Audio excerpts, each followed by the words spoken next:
All right, everyone, welcome to breakout room 3. I hope you enjoyed your break and thank you for returning from the break. A lot of times we get stragglers, so thanks for coming back. And at this point, I'm just going to take the opportunity to turn it over to John. And I'm here if any of you need anything, okay?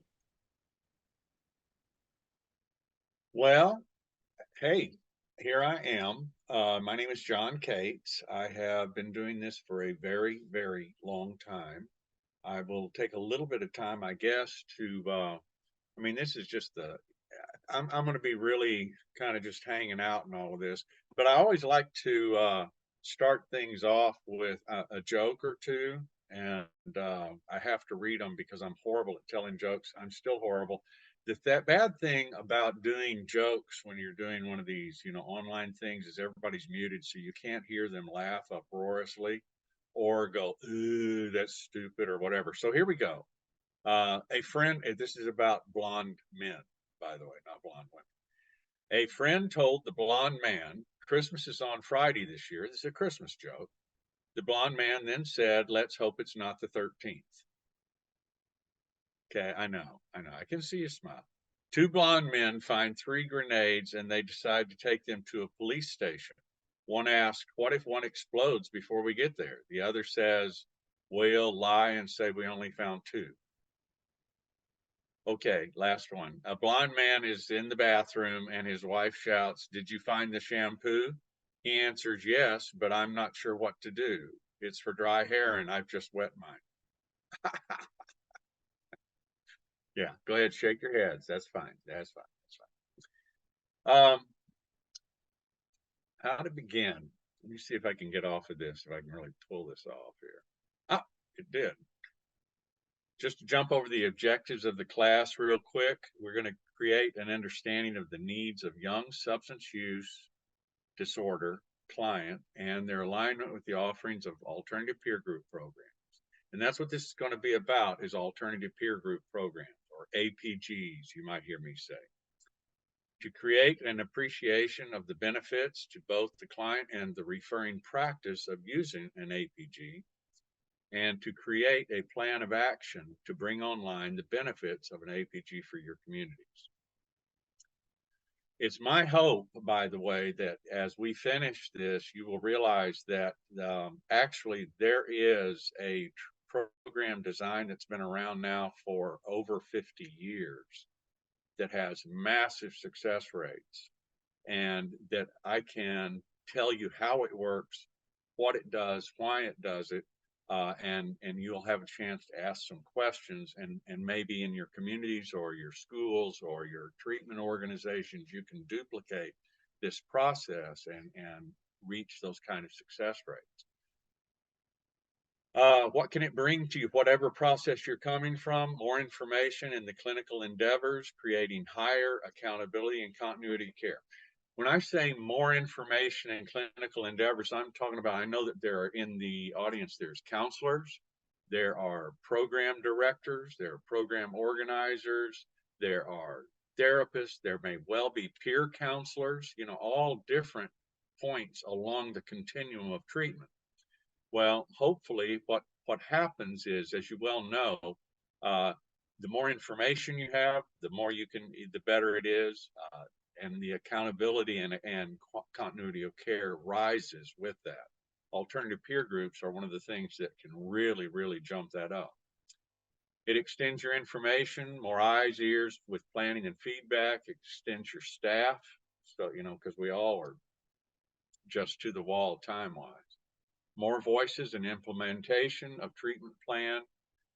It's one thing for you to say, hey, you and your client, you come up with a certain idea, a certain thing to do. It's a whole different deal when you know that they're involved with a group of friends who are going to support that, who some of them have done the same thing that you're suggesting that they might do and have succeeded in that, etc. It extends para-treatment activities such as supportive social and support events, extends community relations through word of mouth, leading to more opportunities. What to look for in an APG: communication, communication, communication, continuity and approach, integrity, evidence-based practices. I'm going through these pretty fast right now. We're going to slow down here in a second, but I wanted to get into, some juice on this. What can an alternative peer group program bring to you? Peace of mind and some of the decisions you make. You know what I'm talking about. What am I going to do next? Is it going to be good for the program? Is it going to be good for the clients and the families we're working with? An alternative peer group program, oddly enough, brings extra time to you as a counselor or program director, et cetera. It helps spread some of the work around. Extra funding opportunities. We're always looking for ways to fund our programs.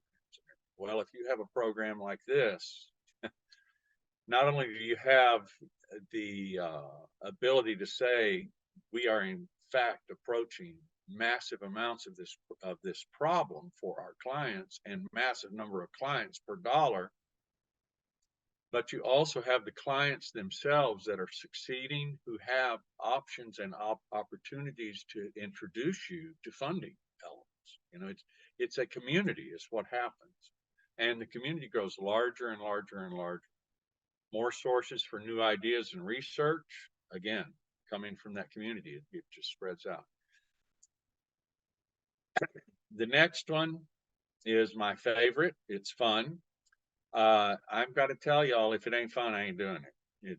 I just can't do it, And they asked me earlier, said, do you want people to be able just to click in and say stuff? Well, absolutely, because that's where the fun is. You don't have to sit there and not say anything or ask any question. Please feel free to do so. Satisfaction at seeing some things done with your clients that you dreamed of in the past. I know these promises sound big, but as we get into it, I'm going to explain exactly how this happens. What can alternative peer group programs bring to your clients? Organized, non-trigger social activities focused on enthusiasm, relevant issues, and inclusion for the users and their families. Historically, there have been everything from beach days to campouts. In fact, my first day sober, and I got sober in an alternative peer group, my first day sober were at a camp out at Canyon Lake here in Texas. I'm out of Houston, Texas, by the way. Creating fun, again, fun is a very important thing, not just for the people who are our primary clients, but also to their families. Families need to have fun too. They are suffering, as you well know. An accountability system to assess them in furthering their journey in recovery. Some way to give feedback in a way that they can hear and feel, okay, I did this, that worked, I did that, it didn't work, what is working, those kinds of things. An increase in continuity of care for clinical activities. Continuity of care, you guys, how many times have we had a client, we're going along fine, and some other clinician or some other preacher or some pastor or some friend of theirs or some other family member comes in and derails the direction that's going on, and we don't even know it until it's way too late. Instead of, and they're well-meaning sometimes, but if they had the information and the background on the client, it would kind of forestall some of these things. You guys are all in the field. You know that one of our biggest problems is something called program hopping. Does that ring a bell? Program hopping. I've tried this. I didn't do what was suggested. I got loaded. Instead of going back and saying, hey, I didn't follow through with what I was doing. Had I, maybe it would have worked, and trying it again. We go to a new program, new insurance filing, new money going in a different direction, and say, and not give all the information and start all over again. Well, continuity of care for clinical activities can avoid some of that, especially if you include family and you have friends, et cetera. We'll get further into that also.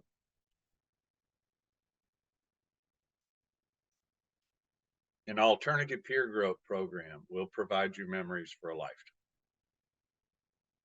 As a clinician, as a client, as the family member of a client. A group of people to support with some continuity, the issues being truly faced. a program of people to reinforce with some continuity the lessons being learned. This guy here, I know he looks a lot different than this guy here, okay? But everybody has to do headshots for these presentations.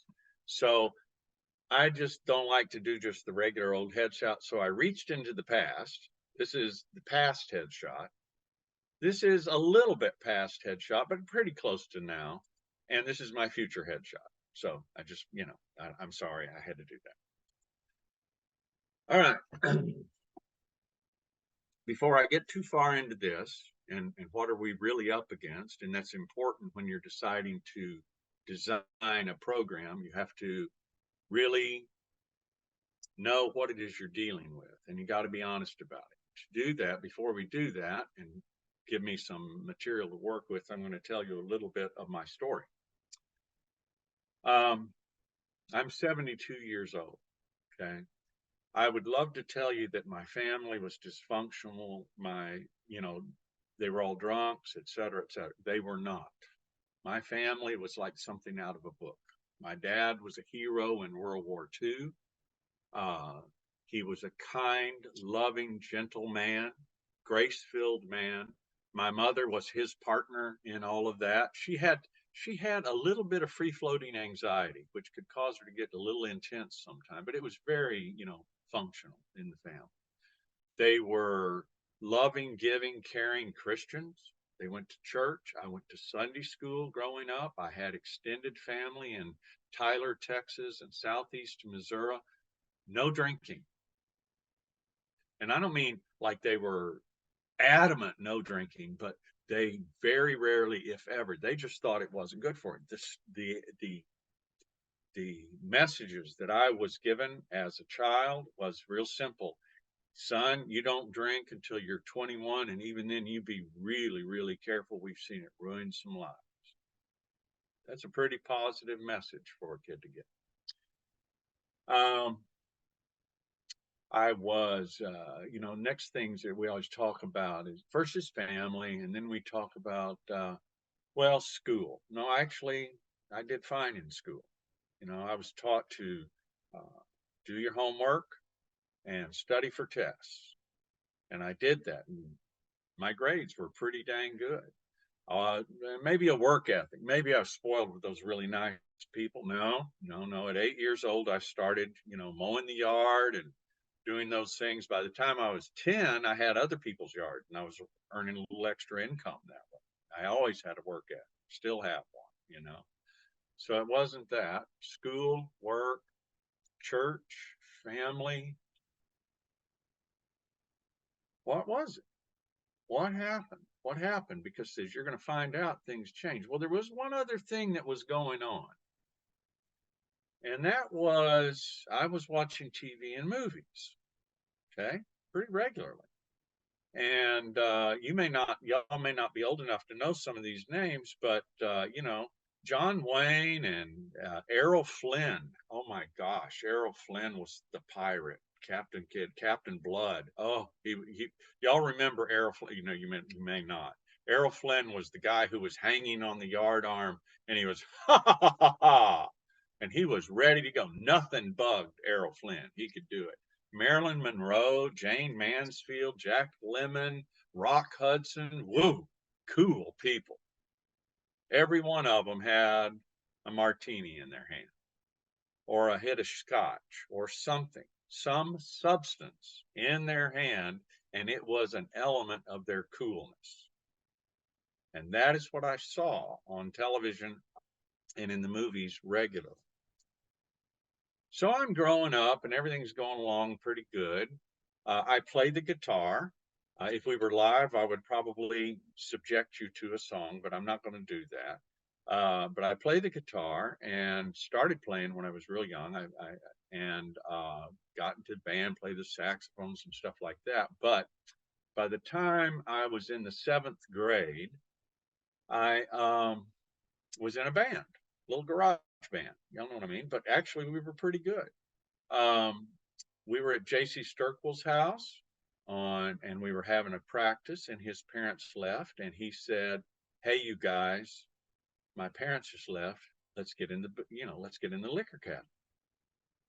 So I said, of course, being raised, being all, by those great people, being told those great things, of course I said, no, I don't think I'm not 21. I'm not going to do that. If you believe that, I have a couple things I want to sell you. Actually, what I said was, sure, let's do it. I love to drink. Had never drunk anything in my life. All right. But I love to drink. That's how powerful that media and the influence on me was. I knew that was the way to be cool. And by the way, the Beatles were here. We were having some things that were showing up, and there were some other things going on. But I'm in Amarillo, Texas, so I don't see marijuana and stuff like that yet. It's coming very fast. I went in, I drank the alcohol, and of course, I turned it up like I was used to it. It tasted horrible. I never did develop a taste for alcohol, but I could sure enjoy the feeling. A little bit later, I threw up. I came home and I found out some other things about my parents, especially my mother. My mother had the best nose this side of the world. She could smell alcohol on your breath before you turned the corner at the end of the street, much less got in the house.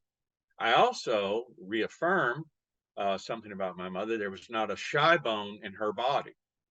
If she thought it, she said it.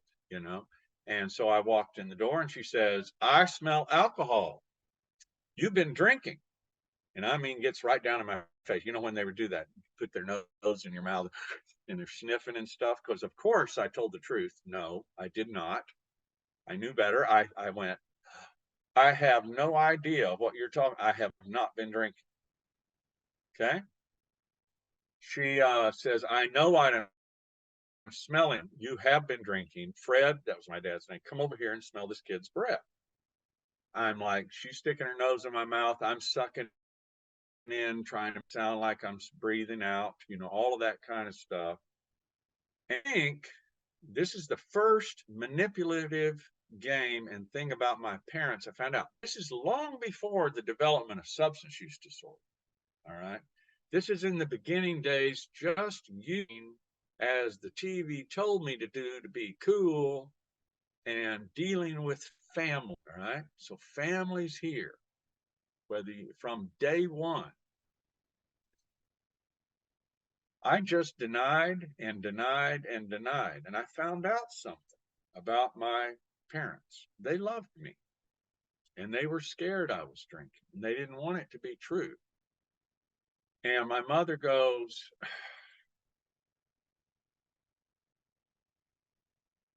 have you been eating those Polish sausages? And I went, I have. I had 3 or 4 of them. The movement towards manipulation, the disease, even before it develops to a disease, but the beginnings of playing off of my family's love for me. Let them create my own excuses. Anyhow, so I got away with it. But I found out that I really wasn't able, if I was going to be going home, I shouldn't drink. So I didn't drink. Right? Move ahead all the way up until 17 years old. So I'm 17 years old. I've drunk a few times at campouts. Church camp, was a great place to drink. Those kind of places, but nothing regular. I had not developed the disease yet, but I had certainly laid some foundations for it. As I said, I was an Air Force brat, so I moved around a little bit and got a little ahead in school. I was getting ready to have my senior year. My dad got assigned to Greenville, Mississippi. To Gulfport, Mississippi. And I was going to have to go for my senior year to a brand new high school, and I didn't want to do that. And I had a girlfriend in Amarillo that was getting ready to go to the University of Houston. She was a year older than me, and I had enough credits I could graduate. So I graduated from high school on my 17th birthday, just barely 17 years old. I went for a semester at in Gulfport, and then I came to the University of Houston, 17 years old. And guess what had arrived in Houston, Texas? It's 1968. Okay. Marijuana.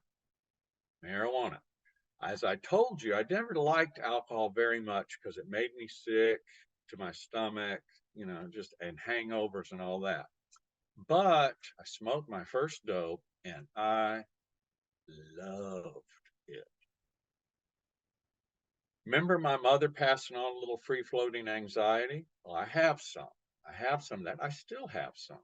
It has gotten to where it's usually in my sleep that I will feel it. Not usually awake, but in my sleep, sometimes I have bad dreams and I'll wake up in the night, that kind of thing.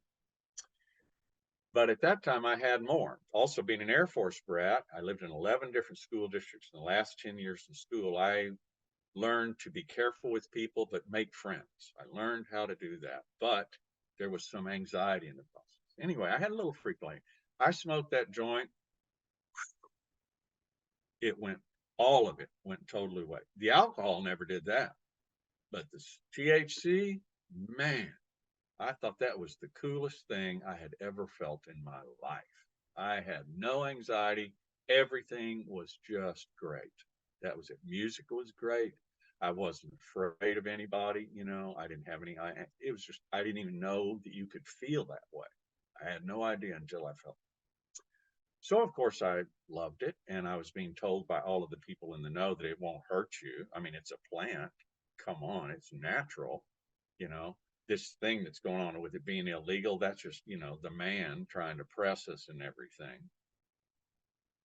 So I did that. Now everybody thinks, oh, well, then your life went into a wreck. No, remember, I didn't break my neurology until, and we'll talk more about that in a little bit, I was 17 years old and already, so a whole lot of work ethic and all of that kind of stuff I had developed as a part of my personality.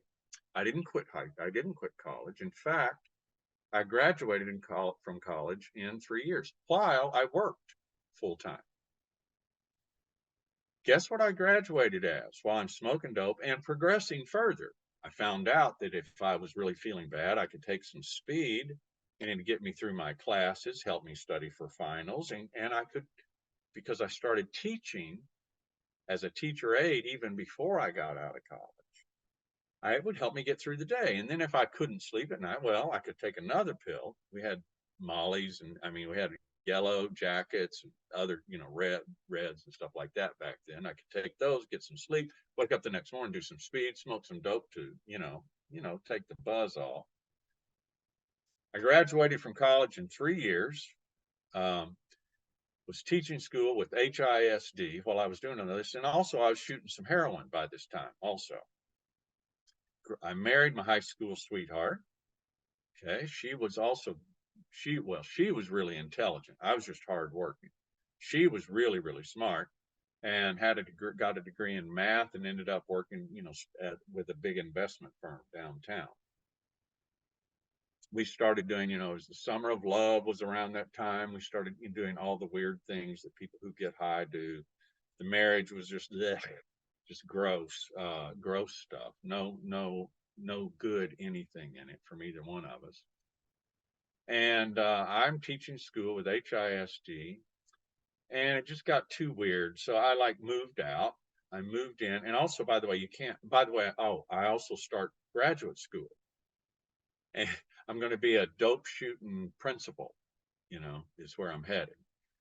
So I'm going to graduate school. I'm shooting dope, and I'm teaching school with HISD. I have moved out of the house because you can't buy very much heroin on a teacher's salary. The guy who was just another suburb kid who had gotten somehow in contact with what was called the Mexican Connection at that time, and it was the beginning of black tar heroin coming into the United States. He'd made a connection, so he was able to get ounces of it, and then he would sell the ounces. I moved in with him and would help with the deals. And by helping with the deals, I get to scrape some off. And that's how I could do heroin. everything, thought I was so cool. I thought I was so smart. Everything was so on top. And we were doing a deal. It was 10 times more than we'd ever done before. But, you know, it was a chance to move ahead. And it was a setup by the police. And in 1975, I was a school teacher arrested for sales and possession of a record amount of heroin ever in Harris County, Houston, Texas at that time. I was in the newspaper. I was on TV. And I was sent to the old Harris County jail, which isn't even open anymore. There were 36 beds. There were 118 people there. I am 6'1". At that time, I weighed 136 pounds. I was rail thin. With all these guys, I saw a guy get beat to death in the back of the jail. And I knew I had destroyed my parents because they had no idea, really. And I sat there and I thought probably I would be killed in jail until I realized that I was on TV and it was being shown in the community room that all the other inmates got to see.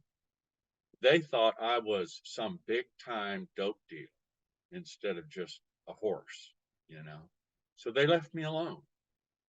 And I spent 5 days there, not a long time. I didn't think I was going to get out. I never called my parents. I just couldn't bring myself to do it.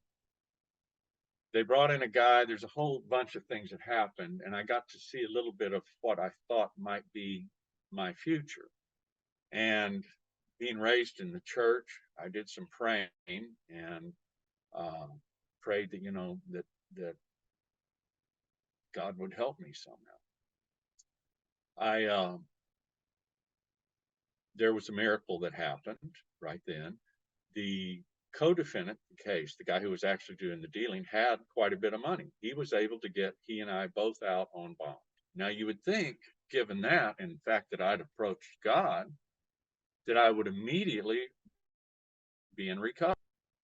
The very first thing I did when I got out was I smoked dope. And I told myself, well, I need to calm down and chill out. And God creates marijuana, you know, and the other things, so I can get, you know, take care of this. Because I had talked myself into that I was, y'all don't know this name, maybe the Swamp Fox, Princess Marion. He was a big Disney character. He was a Revolutionary War hero who was a school teacher. And actually, though, he was a rum runner against the British. So I had gotten it in my head that that's what this was all about, was this is unfair, you know, this is an oppressive, you know, regime, and I'm being a patriot by smoking dope and you know, bringing these substances to the public. They shouldn't be illegal in the first place, you know. So when I get out, I sound very, very messed up mentally. I mean, I'm carrying so much stuff that's goofy, it's ridiculous. I'm not going to tell much more of the story, but I will tell you that I continued on, and a thing happened about I got a job. Remember, I got a job at a True Mix concrete company. My lawyer had said, you need to go back to church, you need to get a job, and you need to get in this program called PDAP, Palmer Drug Abuse Program. Some of you who are older may have heard that name before. In Houston, Texas, in the 70s. PDAP. And he said it was the alternative peer group program. I didn't create these things, but I took advantage of it. It was only about 5 years old at that time in Houston, Texas. Well, I went to South Main Baptist Church, joined the choir. I told you I sing, I play the guitar, joined the choir. It took me 2 days to figure out there's 3 groups in a Baptist choir. There's the group that drinks, there's the group that drinks and does other stuff, and then there's the group that doesn't do anything. Now, they don't all know what everybody does, but those groups are there. It took me almost immediately, I could figure out which group got high. And the next thing you know, I ended up living part-time with the flute player because she was a school teacher and she smoked dope. Okay. So that's me getting sober in church. Right? Get a job. Trumix Concrete Company. Walked on it took me 45 minutes to figure out where they were smoking dope in the back of the reclaim. That's in the con. So that's me getting a job to get sober. The third thing is this PDAP thing. And I thought, I don't want to go hang out with those stupid people. They don't understand. I can handle it. Sound familiar? I can handle it. They don't get it. They don't understand. I don't want to go to those stupid meetings. I'm going to put this off till the very, very have to last. One day I go to work. I get a phone call. And it was the lady who lived in the garage apartment behind the co-defendants and my house in what they call the East End here in Houston. She says, John, I don't know how to tell you this, but and my best friend and the guy co-defendant was named Mike, by the way, Mike Drain. So I don't know how to tell you this, but Mike's dead. And I said, what? She said, yeah, it's worse than that. She said, the police came here last night to arrest you guys. I'd spent the night with the flute player. Police came here to arrest you guys last night. And there was a lot of shooting. 3 policemen were shot, and Mike was shot 6 times and killed. The policemen, nobody died, thank God. And I wasn't there, thank God. But I was back on TV. Now it's sales and possession of a record amount of heroin, a school teacher who the co-defendant gets in a shootout with the police. He just happens to not be there and shoots 3 policemen and they shoot him 12. I'm the only one to go to trial. So things get even worse.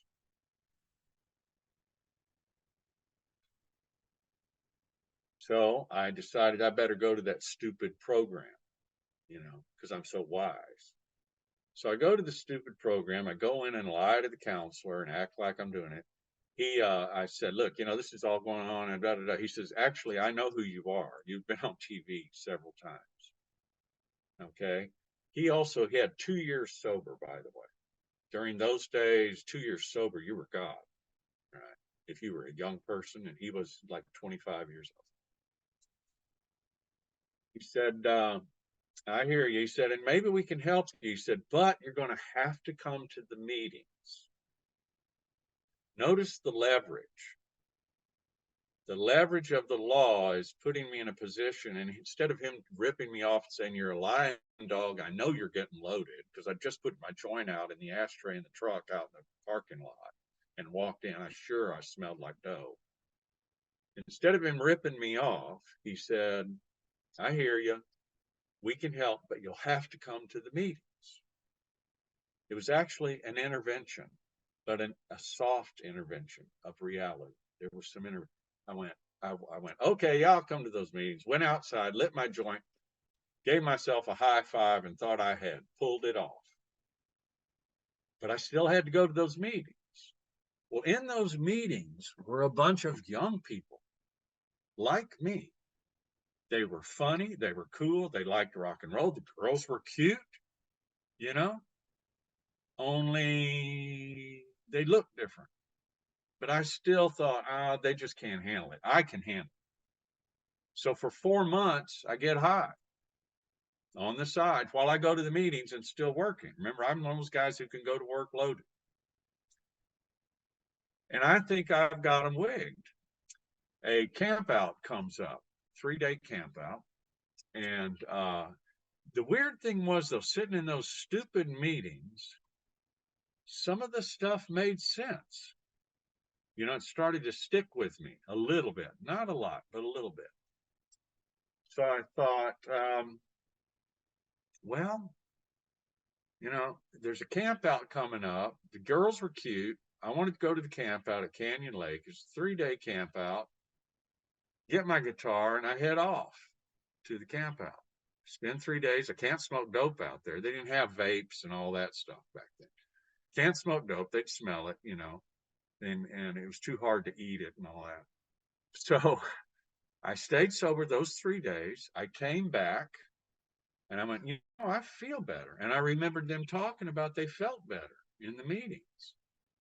And I thought, and then I remembered them talking about 30 days that they felt even better. So I thought, well, I'm going to try that 30 days. And I did. It was March 5th, 1975, and I've been sober ever since. Not only have I been sober, though, 4 months later, I went to trial. By the way, by this time, the prosecutor was asking 90 years. 90 years was worse than a life sentence because at 90, life sentence, you were 16 years for parole, 90 years, you had to go all the way up to like 40 or 35 at the time. I walked into court thinking I was going to prison for the rest of my life, basically. And there were about 20 people in the back of the courtroom.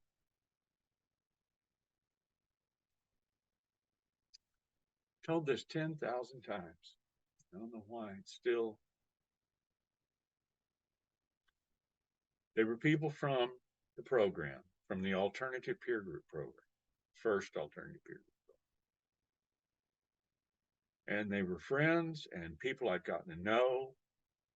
And I knew they were praying for me in their own way, whichever way each individual it was. And they were there to support me as I went off to prison for the rest of my life. And the attorney got called back to the judge's chambers. And he came back, and I swear he was as white as this piece of paper. He said, I do not know what's happened, but they are going to offer, and you're going to receive probation. He said, you're going to have to plead guilty, and they could change their mind right then. It may be a trap, but that's what I have been told. I don't know why. He said, I'd love to tell you it was me who did it. He said, but it wasn't. I had no idea what was going on. So they called me up. I pled guilty. I walked out. 10 years probation. 2 years later, I found out that one of the parents of the people who I was getting sober heard about me and what was going on and everything.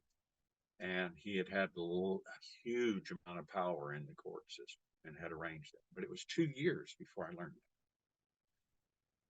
that. I got out. I wanted to help. And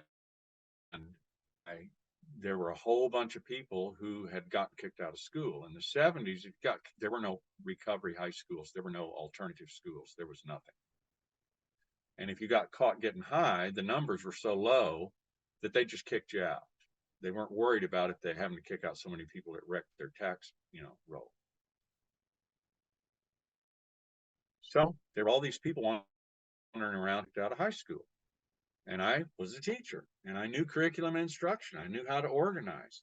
So in 1976, May of 1970, I wanted to help, and I started a recovery. It was according to Vanderbilt University, it was the first recovery high school in Houston, Texas.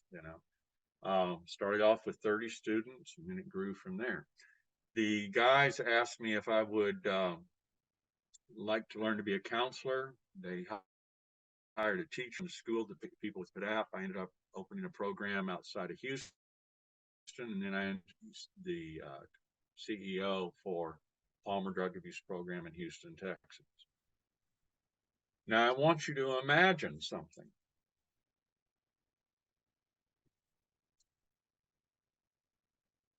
Imagine if in Richmond, Virginia, you had an organization that had 3,700 young people in recovery, loving it, gathering together regularly, sometimes in big activities, but always out there. And imagine if that group was doubling every year. What would that be like? Well, I'm telling you, in 1976, or 1978, rather, 2 years later, in Houston, Texas, Palmer Drug Abuse Program, the first and the beginning days of alternative peer group programs, had 3,700 young people going to meetings, staying sober, and I mean really sober. No games. There were a few who took meds who needed them and those kind of things. We had meds back then too, but it was a responsible, accountability-based program that moved ahead. There were 3 residential programs, what we called hospitals back then, insurance paid treatment. In the early days, they might go to a hospital to get started. The program lasted for years, not 60 days. Right? That's what existed at that time. And that's what I got to see. Then it opened in Dallas. Then it opened in Austin. Then it opened in California. And there were several other places that it spread. We couldn't even say at that time, this is a disease, because we didn't have the MRIs and CAT scans yet. You could say it, but people would go, oh, no, this is just a problem. They would go all sorts of directions. But going back to the slide, what we're really up against is a real neurological disease that creates psychological issues and behavioral issues coming out of that psychology. We have a brain and we have a mind. The brain is and I'm going to be real quick with this, the brain is a physical element. If you do certain things, it does certain things. These substances, the reason why we like it, it causes that brain to squirt all sorts of neurotransmitters out. They get caught in dendrites, little organelles called dendrites. When those organelles are full, the organism feels cool, baby, cool. And that's very neat when you didn't do your homework. You could feel anxious. But if I smoke a joint, I feel cool. So I don't care. And then I go through the mind side and psychologically go, school is stupid. I'm going to be a rock and roll star anyway. And we start to develop fantasies and all sorts of processes. So that's what we're really up against with this disease. The brain is thought and emotion. The mind is what puts together the personality, and the decisions come out of that. But they're connected. Now, the weird thing is, as we approach some of these diseases, this disease, and the way we approach it, we don't appreciate the reality of what I'm saying to you. We will with other parts of the body. For example, what we're talking about here, we know you can't throw a baseball with a broken arm, and we're not surprised when when you have to sit on the bench. But we are surprised when people can't make wise decisions or develop a sane personality with a brain that's being constantly abused with these substances. But that's what's happening. As a culture, we're shocked. So if you're going to treat this, you have to ask, well, what is an APG? Because that's what, we're here to talk about, and how to do it, etc. What they had started to develop in this first alternative peer group program, and by the way, there's a whole bunch of them out there. So there's an association of alternative peer group programs. Things moved ahead. There have been huge programs. The one I ended up running for years and still run a small part of is called Lifeway International. By the time we finished, it was the largest metropolitan drug abuse program in the world. We were in 11 cities in the United States, 3 in Canada. We had 4 residential programs, unknown sober living, intensive outpatient programs. It was huge. You can Google all of that if you want to see it. Every time we have moved ahead and really been able to think we're going to break through on something has changed in the financial side of things, just to be blunt. Yeah, some of you will know when I say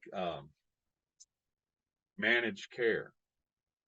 PADAP was destroyed when managed care came along, and so was Lifeway. We had to reorganize totally. We started doing alternative peer group programs, and Medicaid would still pay for it. But then managed care took over Medicaid. We couldn't fund things that way either, you know. Hopefully we're doing a little bit better with some things now, but it still doesn't embrace the reality of the disease. The disease is not 30 days. The disease is not 6 months. And if you're going to be successful at treating it and avoid counselor hopping and program hopping and all of that kind of stuff and really approach the realities, 8 to 4 years is what they say. What are you going to do in that time? Well, an alternative peer group program provides a path to organize the elements that lead to recovery. And some of them are here. A good alternative peer group program is going to have social functions. It's going to have community recovery meetings. By the way, they will be staffed. There'll be a peer counselor, something there in those recovery meetings to help guide the direction and provide some individuals. Counseling, individual and group, and it can be intensive outpatient, all sorts of things. Family support. Families are involved. Psychosocial education. Everybody needs to know what they're really dealing with. That this is a real disease. You are doing brain damage to yourself with that beer. You know, if you're drinking 2, you've just done a little brain damage. That's it. Case management, though. And the case management is what pulls all the information and all the activities of all of these people together for 18 months to 4 years. How do you know where during that time? Well, you set up discharge goals, and their behaviors that the client will exhibit that let you know that he or she has a very, very good chance of making it long term. So, alternative peer groups, you know, there's a bunch of stuff here, and y'all are going to get to keep a copy of this slideshow so you can, you know, refer back to this. You may already have one. There's all sorts of ways to go about it, but on the right side, there's a lot of different options. A great rule to follow: if you can't get out of it, you better get into it. You know, that kind of thing. What we're up against, and I've mentioned this several times, so I'm not going to get too far into this slide, is disease prejudice. We know that when you smoke, it's bad for your lungs. We know that if you eat too much sugar, that's me, that it's really not good for some of the systems you've got going. But we want to act like these substances, which, by the way, there's this word called intoxication. Y'all ever heard that word? You know what the root word for that is? Toxic. It means poison. These substances are toxic. They should only be used with great care under great supervision. Partying is not a really good idea. It's hard on the brain. But in our disease prejudice, we want to act like, oh no, that's not quite the same thing. You know, if I almost died twice from this disease, first in the shootouts, overdoses, and those kind of things. 30 years of sobriety later, I came down with liver cancer caused by hepatitis C and hepatitis B. I had a liver transplant about 12 years ago. Actually, it's 35 years ago, 35 years of sobriety. And I had a liver transplant 12 years ago. And it was perfect. I mean, look at me, I'm awesome. But I had this transplant. It's been wonderful. Never had a problem at all. You know, one thing in my favor was I hadn't drunk all that time. I hadn't done anything all that time. You know, that was in my favor. But in the disease prejudice model, let me tell you what happens. They did everything I needed. It's been 12 years. Still, twice a year, they run tests. I go in, they do these massive tests. Insurance pays for it. They're not out running around trying to raise nonprofit funds. Insurance pays for my liver. But try that with the 18 months to 4-year model with insurance, with substance use disorder. And that's the brain, baby. So we have this disease prejudice, and it's one of the things we're up against. And while you're building an alternative peer group program, you need to be aware of it and move accordingly.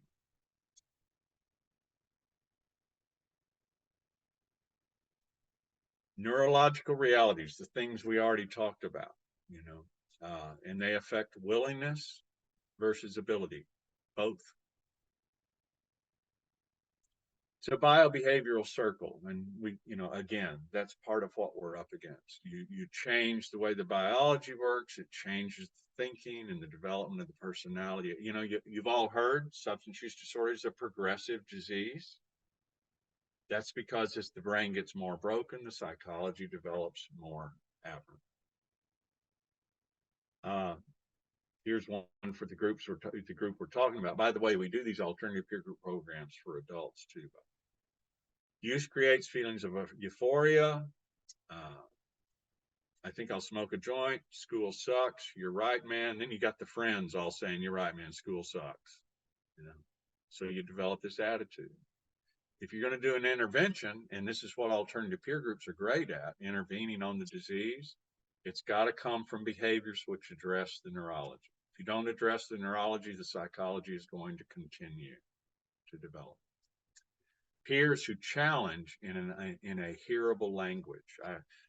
Tony was talking about, the way that we talk and the way we say things. And he was talking about counselors and older people, older counselors, and our ability to, and that soul connection, that hearing it from the soul. That's absolutely true. The other thing is this hearable language. Usually when the whole soul is connected, the right words will be picked. When you're dealing with an adolescent, you better be able to talk in their language. And sometimes it's kind of nasty. But you better be able to, if you want to connect with the soul, you better be able to connect with the soul on that. How long is it going to take? Well, the research, when I say 18 months, 3 to 4, but now they're saying 5 years, by the way, average. This is an average. Some people come in under the 18 months. Some people go over the 5 years, but 18 months is 3 or 4 years. What's got to happen to get well? There's dual diagnosis in that. We got to worry about that. And you got to go through careful planning on the medication or no, or it becomes a part of the problem. Either way, either not having what you should or having what you should. Capable versus willing. You have to address that. Tony was also talking about what his family had learned in Al-Anon. And it's not that necessary. Nobody wants to enable somebody who has this disease. But the other side of it is also you don't want to cut them off either. But if a family doesn't have input to that, organized input to that process, and there's also input to the person suffering, direct client, as to what's going on and why, and things for them to reflect on, this can often not be nearly as powerful as it can. In an alternative peer group program, families are coming to family meetings and family sessions regularly. That input back and forth can happen, but not for 30 days or 60 days, but 18 months to 4 years until the client stabilizes. An alternative peer group program is a therapeutic team, and everybody is working together. Massive amounts of information passing back and forth. The present thinking in family dynamic is work a program, identify systems, identify strategies, and deal with core issues. And that's what happens in the family meetings. And it is all organized, and it's really happening. And guys, this has been going on since 1970. But because of the problems in funding, etc., it'll build up, and then we have troubles getting it down. I'm going to suggest to you there's a movie out there called Generation Found, and I'm the old guy in the movie. It actually is about recovery high schools. Okay. One in Houston there are two of them actually in the movie. One was Lifeway School and the other one is Archway Academy. But what the movie's really about is those schools are all part of the 4 alternative peer group programs that exist in Houston when that movie was made. Okay.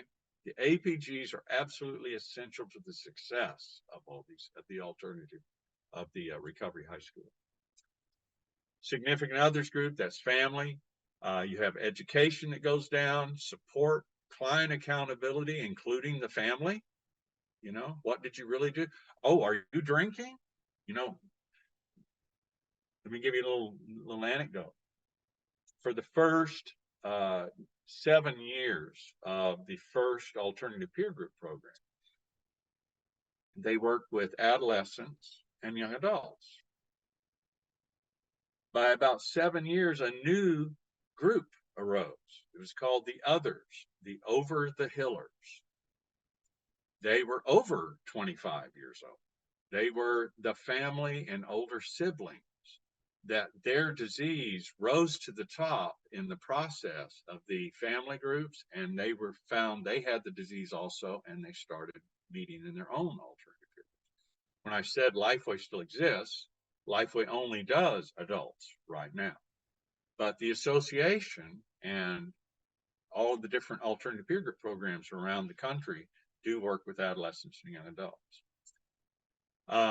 Inside an account, and it's that accountability, that regular meeting that helps bring these things home. But these are some relevant and confusing questions. You might want to take a look at the sufferer pulled up. Should I go ahead and intervene? You know, all the games that get played and those kind of things. But notice in this list, these things are active processes that we address in alternative peer groups, ongoing for 18 months to 4 years, because the research also says there's this little thing called a relapse point, and that there are about 6 of them that occur. Either some great success, and I've got a year sober, or some great problem, and I got a year sober. And I either want to say, screw it, I'm going to go get loaded, or I can handle this. Look at me, I just got made president of my company. You know, all of these different things. Getting past those relapse points is a very important thing. And this ongoing process will help deal with some of these, you know, relevant and confusing questions. Role of the family. Oh man, family is massively important because they can intervene or they can support. And if they only do half of it or part of it, it's not nearly effective, although it's better than doing nothing most of the time. It's still not nearly as good as if they do all of it. So I'd like to draw your attention to active versus passive interventions. What Tony talked about with his family is what we call a passive, a passive intervention. A passive intervention is where you throw your hands up and go, I'm sorry, I'm just not going to, you know, I'm not going to support you. You can call me in 6 months, blah, blah, blah, all of those kind of things. An active intervention will actually move on some things to what we call bring the bottom up faster, you know, and it has to be done carefully, and it has to be done within the context of the groups, support for the family, etc., because it's hard for a family member to do that active stuff. Cohesion, keeping it all together. You know, these are all of the things that get taught in this. This is what the research is saying, you know, and again, that top end gets moved. Families are important, peers are important, accountability is important, continuity is important. Anybody disagree with that? Those things, you have all of that, you have a great chance. 18 months, 4 years of that, you got a great chance to get through it. But how do you get them there? You know, and how do you pay for it? That kind of. A support group is not staffed. An alternative peer group is staffed. The primary purpose of a support group is support. Primary purposes of an alternative peer group are accountability, support, and education, much broader. Intervention is a thing that an alternative peer group does. Fewer worries about personalities in an alternative. If you're going to do intervention and personality issues, you have to stay together. You have to be trained and working with some sort of model. In a support group, you don't have to worry about, hey, you don't want to come, that's fine. You know, in an alternative peer group, you don't want to come, I'm sorry, I'm going to, you know, I hope I get to talk to your family. Maybe we can encourage you. You know, those kind of things. Personality issues. Reason why that's in there is you're going to have people who are going to fight with each other. You're going to have counselors who are going to go in a direction you don't want to take them. Some of them get to feeling the power of the group and all sorts of things. They can get into, you know, messes client-wise. Economic needs in an alternative peer group. A support group is more economical, you know, it doesn't cost so much. So here's these next two graphs are basically show what an alternative peer group is all about. And if you'll notice, you got hospitals or residential, and then you'll have different breaks and things, counselor, intensive outpatient, outpatient, but notice that they're not connected, all right? And it costs a lot of money. In an alternative peer group, that's the red arrow. It is always with all of those elements are within that alternative peer group and the family meetings that are going on with the counselors, etc. A lot of difference.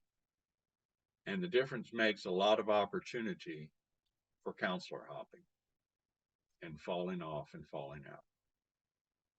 That's why the success rates that do exist. Here's some resources. There's a thing there called Recovering Our Children. I'll show you that. That is a book that I wrote with the help of a co-author. And you can get those again on iUniverse, but you can get it on Amazon and all the rest. That was back in 2003.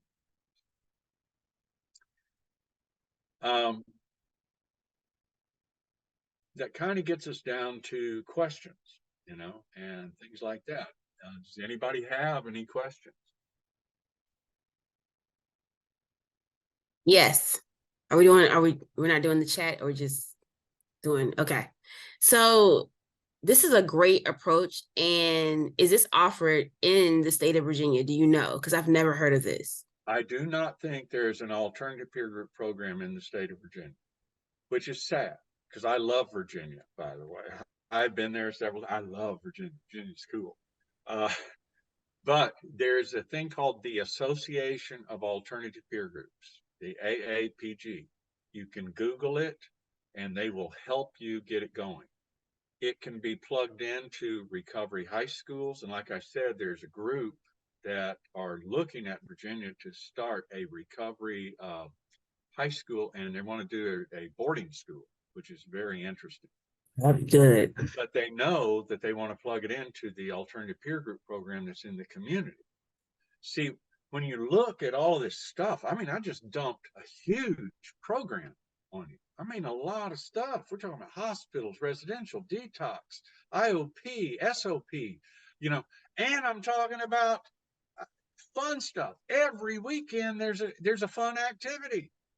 Every weekend, sometimes twice during the week, 2 or 3 times a year. There's these huge gatherings, and they're awesome and they're cool. And then you have like something called a round robin, which is an all-night meeting. You have speakers and meetings and a dance, you know, or and a band, sometimes, all sorts of stuff. This is a big deal. This is a big thing. But they have been done successfully for 50 years.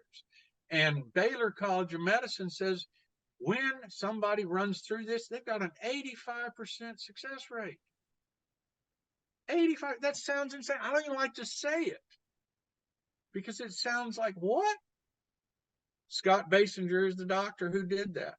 If you'll go to the Association of Alternative Peer Group Programs, there's some research there, even more than lots more than what was at the end of this. And it'll also tie you into the process of helping you open one with whatever tools there are. We have begun Dallas Lifeway had its first meetings in the back of a pickup truck in Dallas, Texas. 2 years later, it had 2,700 clients just in Dallas. When managed care made it impossible for us to run the old way, run the program, we went to Medicaid. Lifeway became the largest Medicaid program in Texas before managed care took over Medicaid. I had to discharge 1,800 adolescents.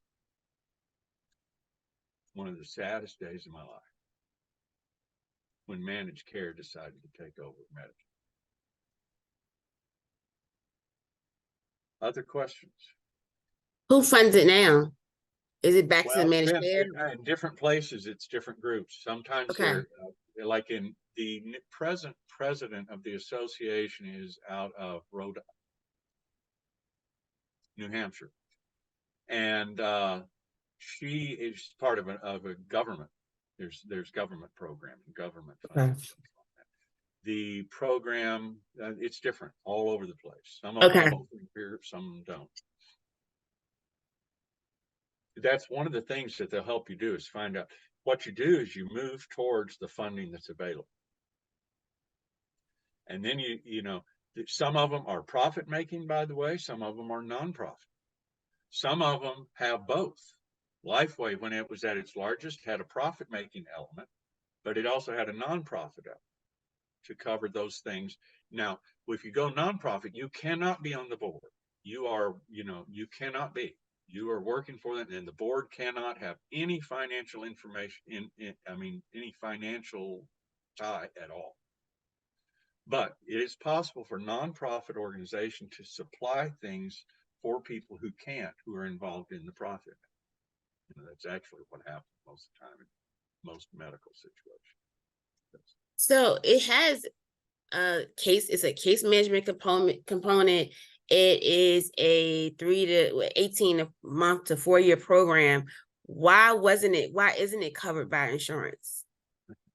It has a medical model approach to it, sort of, kind of. Some of them are, but some of them are not. It is a massive problem to get insurance to cover, as you well know. Your underbelly economically of the program, paying for the staff to deal with the insurance companies is a huge investment. All right, so you have to first get that. And as I said, insurance did pay for it, but I don't know if your insurance quit paying for anything. Yeah. And then it started paying little bits here and there, and it still will chink away just hard as it can at what you're doing. So dealing with that requires expertise and staffing. So some of the programs do work with that. Yeah. But you got to develop the infrastructure to get there. The association will help you develop that infrastructure, and you can meet people who have pulled it off and they can tell you what they did. Got it. The conference is in California next summer if you want to go to the AAPG conference. Yeah. And there are some other good old California. There are some other similar organizations that are tied to the AAPG, and one of them is called the Association of Recovery in Higher Education. They have basically APGs in colleges. In fact, one of the board members from the ARHE, the Association of Recovery in Higher Education, is on the board also of the Association of Alternative Peer Group Programs. Then there is the ARS, the Association of Recovery Schools. Okay. And all of these together are really, there's every answer you need is there. They can't do the footwork, but they know where to go. They've pulled it off. And, as an old man, there's a whole bunch of alternative peer group programs out there, actually. And there's a bunch of recovery high schools too, and a bunch of higher education. So, John, does the association have any kind, or do you know if the association has any kind of community like readiness assessment or survey? yes, they have lots and lots of those tools. Yeah. Lots and lots of that kind of stuff to draw on. Other questions? All right. Guys, I hope that I did it okay. My number, that number on this screen is my number. Don't you hesitate to call, please. It's been my life. It will probably be all my life. So anything I can do, I'm right here. And I love you guys. That's Thank you. something saying the APGs all the time. Okay, I have a question. It's a personal question. Did you ever get remarried? Oh. Well, I get worried about time, so I don't always hit that part. Oh, okay. We All got right, time. let me tell you a little bit more story. All right, you ready? Mm-hmm. All right. So I'm in Dallas, Texas. All right. There's a counselor there for the Dallas PDAP program. Her name is Susan Perry. Okay.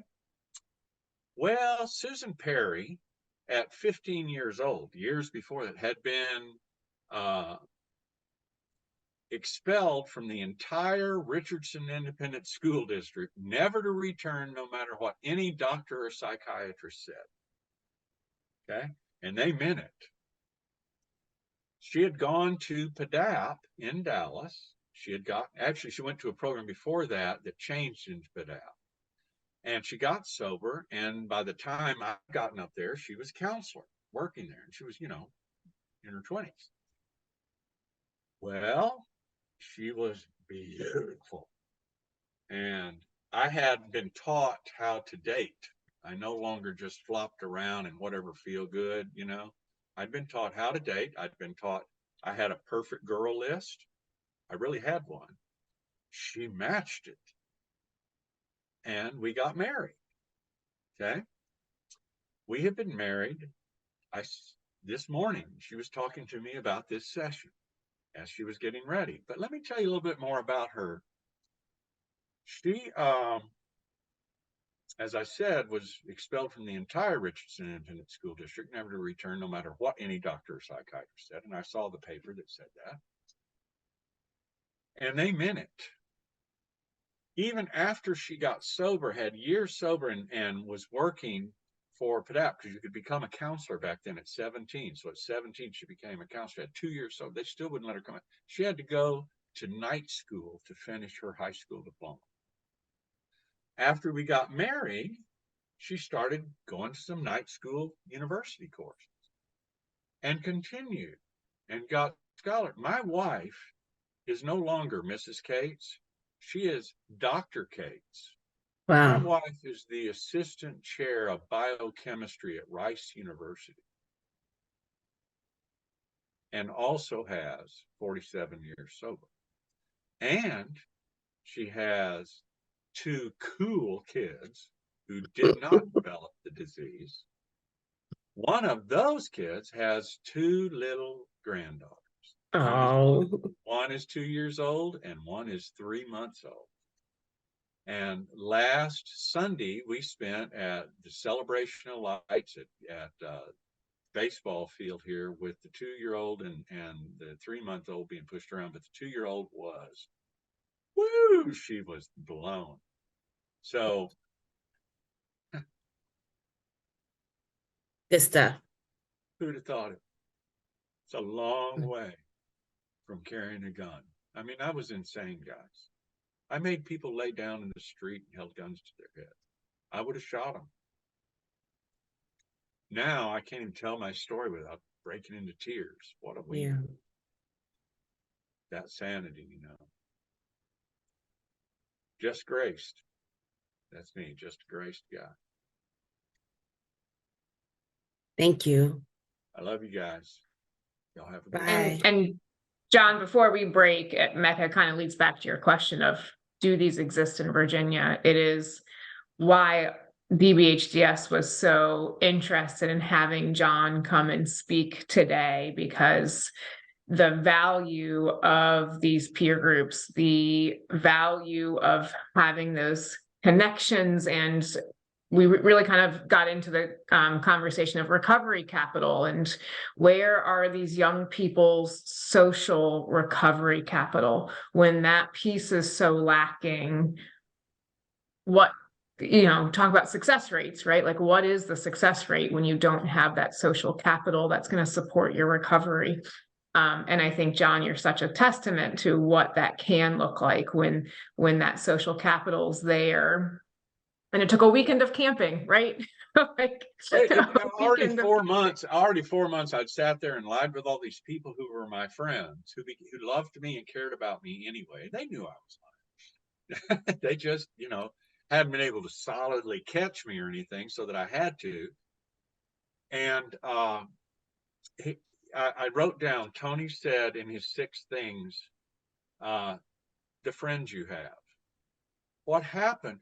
And everybody goes, oh, you can't change until you're ready. I did not want to get sober. I did not think I had a problem. I did not want to change. Most of our adolescents feel the same way. Yeah. Most everybody's the same way, unless you got beat up. And even if you go to prison and stuff, you still just want to control it. You don't want to quit. You want to control it.